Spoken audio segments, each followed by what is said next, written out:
영혼의 쉼터를 방문하신 여러분 환영합니다. 다사다난했던 한 해가 저물어가고 있습니다. 얼마 남지 않은 한 달 잘 보내시길 기대합니다.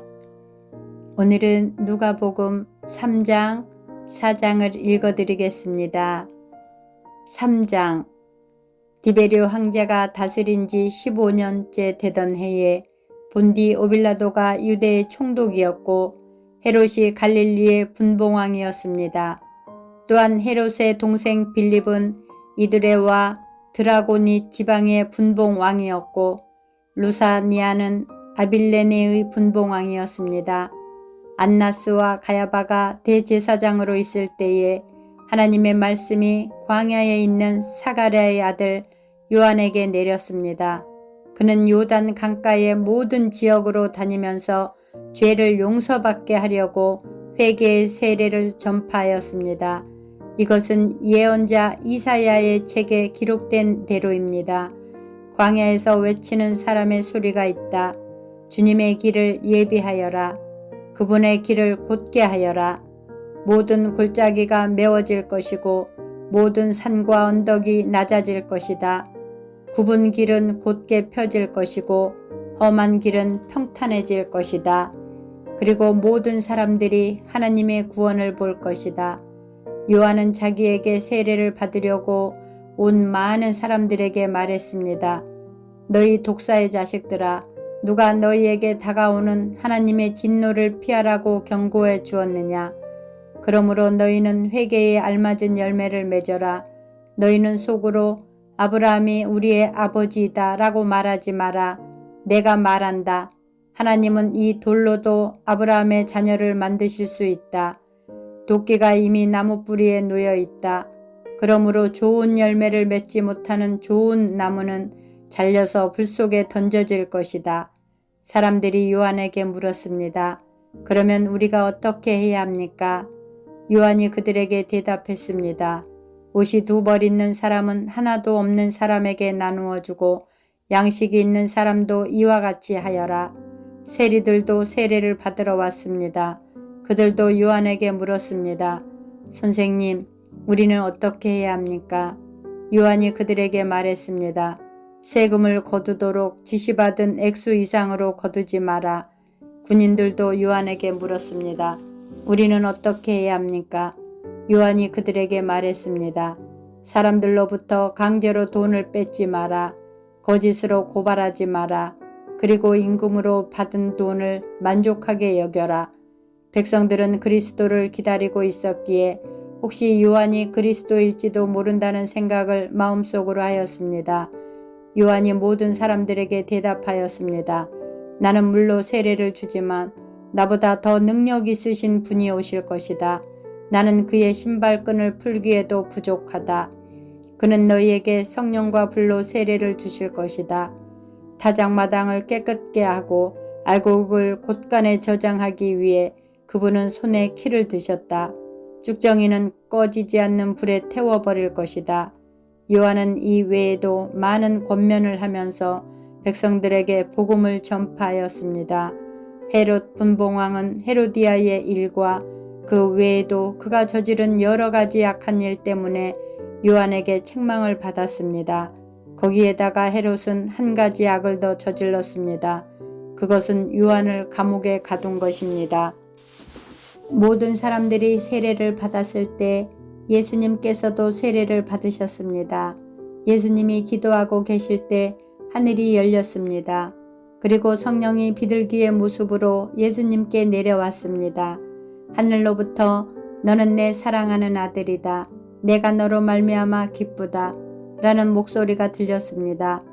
예수님께서 일을 시작하신 때는 30세쯤이었습니다.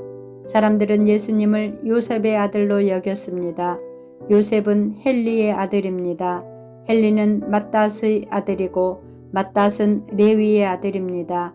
레위는 멜기의 아들이고 멜기는 얀나의 아들입니다.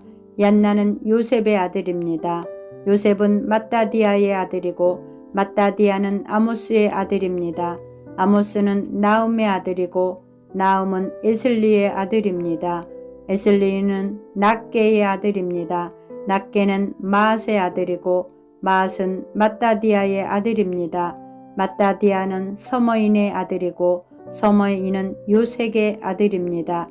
요색은 요다의 아들입니다. 요다는 요하난의 아들이고 요하난은 레사의 아들입니다. 레사는 수룹바벨의 아들이고 수룹바벨은 스알디엘의 아들입니다. 스알디엘은 네리의 아들입니다. 네리는 멜기의 아들이고 멜기는 앗디의 아들입니다. 앗디는 고삼의 아들이고 고삼은 엘마담의 아들입니다. 엘마담은 에르의 아들입니다. 에르는 예수의 아들이고 예수는 엘리에서의 아들입니다. 엘리에서는 요림의 아들이고 요림은 맏닷의 아들입니다. 맏닷은 레위의 아들입니다. 레위는 시므온의 아들이고 시므온은 유다의 아들입니다. 유다는 요셉의 아들이고 요셉은 요남의 아들입니다. 요남은 엘리야김의 아들입니다. 엘리야김은 멜레아의 아들이고 멜레아는 맨나의 아들입니다. 맨나는 맏다다의 아들이고 맏다다는 나단의 아들입니다. 나단은 다윗의 아들입니다. 다윗은 이새의 아들이고 이새는 오벳의 아들입니다. 오벳은 보아스의 아들이고 보아스는 살몬의 아들입니다. 살몬은 나손의 아들입니다. 나손은 아미나답의 아들이고 아미나답은 아드민의 아들입니다. 아드민은 아니의 아들이고 아니는 헤스론의 아들입니다. 헤스론은 베레스의 아들이고 베레스는 유다의 아들입니다. 유다는 야곱의 아들이고 야곱은 이삭의 아들입니다. 이삭은 아브라함의 아들이고 아브라함은 데라의 아들입니다. 데라는 나홀의 아들입니다. 나홀은 수룩의 아들이고 수룩은 루의 아들입니다. 루는 벨렉의 아들이고 벨렉은 헤버의 아들입니다. 헤버는 살라의 아들입니다. 살라는 가이난의 아들이고 가이난은 아박삿의 아들입니다. 아박삿은 셈의 아들이고 셈은 노아의 아들입니다. 노아는 레멕의 아들입니다. 레멕은 무드셀라의 아들이고 무드셀라는 에녹의 아들입니다. 에녹은 야렛의 아들이고 야렛은 마할랄렐의 아들입니다. 마할랄렐은 가이난의 아들입니다. 가이난은 에노스의 아들이고 에노스는 셋의 아들입니다. 셋은 아담의 아들이고 아담은 하나님의 아들이었습니다. 4장 예수님께서 성령이 충만하여 요단강에서 돌아오셨습니다. 그리고 성령에 이끌려 광야로 가셨습니다. 그리고 40일 동안 마귀에게 시험을 받으셨습니다. 그동안에 아무것도 드시지 않아 그 기간이 끝났을 때에 배가 매우 고프셨습니다.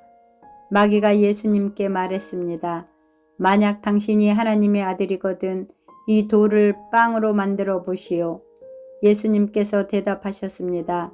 성경에 사람이 빵으로만 살 것이 아니다 라고 쓰여 있다. 마귀는 예수님을 데리고 세계의 모든 나라들을 보여주었습니다. 마귀가 말했습니다. 내가 이 모든 권세와 영광을 주겠소. 이것은 모두 내게 넘어온 것이니 내가 원하는 사람에게 줄 수 있소.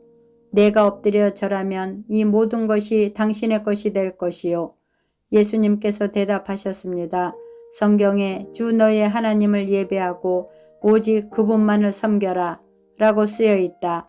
마귀가 예수님을 예루살렘으로 데리고 가서 성전 꼭대기에 세우고 말했습니다. 만일 당신이 하나님의 아들이거든 여기서 뛰어내리시오. 성경에 이렇게 쓰여 있소. 그가 너를 위하여 천사에게 명령하여 너를 지킬 것이다. 그들의 손으로 너를 붙들어 내 발이 바위 위에 부딪히지 않게 할 것이다. 예수님께서 대답하셨습니다. 성경에 주 너의 하나님을 시험하지 말라고 쓰여 있다.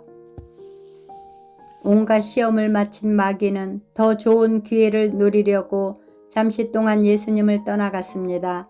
예수님께서 성령의 능력을 가지고 갈릴리로 되돌아가셨습니다. 예수님에 대한 소문이 모든 지역에 퍼졌습니다. 예수님께서는 회당에서 가르치셨으며 모든 사람들로부터 영광을 받으셨습니다. 예수님께서 자라나신 나사렛에 도착했습니다. 평소의 습관처럼 예수님께서 안식일에 회당으로 가셔서 성경을 읽으려고 일어나셨습니다. 예수님께서는 예언자 이사야의 책을 건네 받으시고 책을 펴서 이렇게 기록된 곳을 찾아 읽으셨습니다. 주님의 성령이 내게 내리셨다. 이것은 하나님께서 내게 기름을 부으셔서 가난한 자에게 복음을 전파하게 하려는 것이다. 포로들에게 자유를 선포하고 못 보는 자들에게 다시 볼 수 있음을 선포하고 억눌린 사람들에게 해방을 선포하려고 나를 보내셨다. 주님의 은혜의 해를 선포하라고 하셨다. 예수님께서 책을 덮으시고 시중드는 사람에게 되돌려 주신 후 자리에 앉으셨습니다. 회당에 있던 모든 사람들의 눈이 예수님께로 쏠렸습니다. 예수님께서 그들에게 말씀하시기 시작하셨습니다. 이 성경 말씀은 오늘 이 말씀을 듣는 사이에 이루어졌다. 모든 사람들이 예수님에 대해 한마디씩 말하였습니다. 그리고 예수님의 입에서 흘러나오는 은혜의 말씀을 이상하게 생각했습니다. 그러면서 이 사람이 요셉의 아들이 아니냐 하고 말했습니다. 예수님께서 그들에게 말씀하셨습니다. 나는 당신들이 속담에 빗대어 나에 대해 의사야 내 자신이나 고쳐라. 당신이 가버나움에서 행한 일을 들었는데 여기 고향에서도 그 일을 한 번에 보아라. 고 한 것을 안다. 내가 진정으로 너희에게 말한다. 예언자는 고향에서 환영받지 못한다. 내가 진정으로 너희에게 말한다. 엘리야 시대에 3년 6개월 동안 하늘이 닫혀 온 땅에 가뭄이 몹시 심했을 때 이스라엘에 많은 과부가 있었다. 그러나 엘리야는 이들 가운데 그 누구에게도 보냄을 받지 않았고 오직 시돈 지방의 사렙다에 있는 과부에게만 보내졌다. 또 엘리야 예언자 시대에 이스라엘에는 많은 문둥병 환자가 있었다. 그러나 시리아 사람 나아만 외에는 아무도 깨끗하게 되지 못했다. 회당에 있던 모든 사람들이 이 말을 듣고 몹시 화를 냈습니다. 이 사람들은 듣고 일어나 예수님을 마을 밖으로 쫓아냈습니다. 이들은 마을이 세워진 언덕의 벼랑까지 예수님을 끌고 가서 밑으로 밀쳐 떨어뜨리려고 하였습니다. 그러나 예수님께서는 사람들 사이를 지나갈 길을 가셨습니다. 예수님께서는 갈릴리의 가버나움이란 마을로 내려가셔서 안식일에 사람들을 가르치셨습니다. 사람들은 예수님의 가르침에 놀랐습니다. 그것은 예수님의 말씀에 권위가 있었기 때문입니다. 회당에 더러운 귀신의 영에 사로잡힌 사람이 있었습니다. 그가 큰 소리로 외쳤습니다. 나사렛 사람 예수님, 당신이 우리와 무슨 상관이 있습니까? 우리를 없애려고 오셨습니까? 나는 당신이 누구인지 압니다. 당신은 하나님의 거룩한 자입니다. 예수님께서 그를 꾸짖으셨습니다. 조용히 하여라. 그리고 이 사람에게서 나와라. 귀신이 그를 사람들 한가운데 쓰러뜨려 놓고 떠나갔는데 그 사람에게 상처는 입히지 않았습니다. 사람들은 매우 놀라며 서로 말했습니다. 이것이 무슨 말씀인가? 권위와 능력을 가지고 더러운 귀신에게 명령을 하니 그것들이 나가는구나. 예수님에 관한 소문이 그 주위의 모든 지역에 점점 퍼져나갔습니다. 예수님께서 회당을 떠나 시몬의 집으로 들어가셨습니다. 그런데 시몬의 장모가 높은 열로 심하게 앓고 있었습니다. 사람들이 그를 위해 예수님께 부탁을 드렸습니다. 예수님께서 시몬의 장모에게 가까이 다가가 보시고 열병을 꾸짖으셨습니다. 그러자 열이 내리고 장모는 즉시 일어나서 예수님과 제자들을 섬겼습니다. 해가 질 때 사람들은 여러 가지 병을 앓고 있는 사람들을 예수님께로 데리고 왔습니다. 예수님께서 그들 모두에게 손을 얹으시고 고쳐주셨습니다. 귀신들도 많은 사람에게서 떠나가며 소리를 질렀습니다. 당신은 하나님의 아들입니다. 그러나 예수님께서 귀신들을 꾸짖어 말하지 못하게 하였습니다. 그것은 이들이 예수님이 그리스도라는 것을 알고 있었기 때문이었습니다. 달이 밝자 예수님께서 조용한 곳으로 가셨습니다. 사람들이 예수님을 찾아다니다가 결국 예수님께로 왔습니다. 사람들은 예수님을 자기들에게서 떠나시지 못하도록 곁에 모시려고 하였습니다. 그러나 예수님께서 그들에게 나는 다른 마을에서도 하나님 나라를 전하여야 한다. 내가 이 목적으로 보내심을 받았다. 고 말씀하셨습니다. 예수님은 회당에서 복음을 선포하셨습니다. 아멘. 감사합니다. 사랑하고 축복합니다.